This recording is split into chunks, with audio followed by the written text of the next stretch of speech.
অবস্থা আপনার। একটা ডাকাত বন্দুক নিয়ে গেলেন ডাকাতি করতে, তারপরে কি ঘটলো শুনেন। দিনে দুপুরে চারিদিকে মানুষ ভর্তি।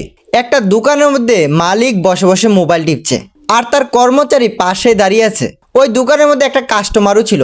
সবকিছু দোকানের সিসিটিভির মধ্যে রেকর্ডিং হচ্ছিল। তখনই একটা লোক একটা ব্যাগ নিয়ে দোকানের মধ্যে ঢুকে। তার মুখের মধ্যে একটা মাস্ক পরা ছিল।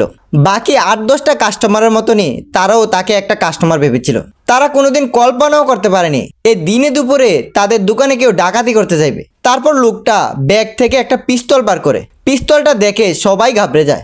ডাকাতটা প্রথমে কাস্টমারটাকে এক কোণায় চুপ করে বসতে বলে, তারপর দোকানদারকে বলে ক্যাশের মধ্যে যত টাকা আছে সবগুলা বের করে দাও। এই কথা শুনে দোকানদার ক্যাশ থেকে কিছু টাকা বের করে দেয়। অল্প টাকা দেখে ডাকাতটা বন্দুক দেখিয়ে তাকে ধমকি দেয়।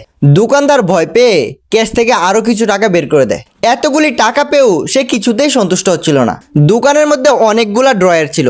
সে ভাবছিল অন্যান্য ড্রয়ারগুলাতেও হয়তো টাকা আছে, তাই সে নিজে চেক করার জন্য ভিতরে ঢুকে। আর এইটাই ছিল তার সবচেয়ে বড় ভুল সিদ্ধান্ত। তার এক হাতে ছিল বন্দুক আর আরেক হাতে ড্রয়ার খোলার চেষ্টা করছিল, কিন্তু এক হাতে সে কোনোভাবেই ড্রয়ারটা খুলতে পারছিল না। তাই সে বন্দুকটাকে কোমরের মধ্যে গুজে 2 হাতে ড্রয়ারটাকে খুলতে যায়। তখনই এই সুযোগটাকে দেখে দুজন দোকানদার তার 2 হাতের মধ্যে ধরে ফেলে, যাতে সে কোনোভাবেই কোমর থেকে বন্দুকটা বার করতে না পারে। আর যে কাস্টমারটা বসেছিল সে বাইরে গিয়া মানুষকে ডাকাডাকি শুরু করে। অতিরিক্ত লোভের কারণে বন্দুক থাকা সত্ত্বেও এই ডাকাতটা ধরা পড়ে যায়। প্রতিদিন সত্যিকারের গল্প শুনতে আপনি আমার এই চ্যানেলটাকে সাবস্ক্রাইব করুন।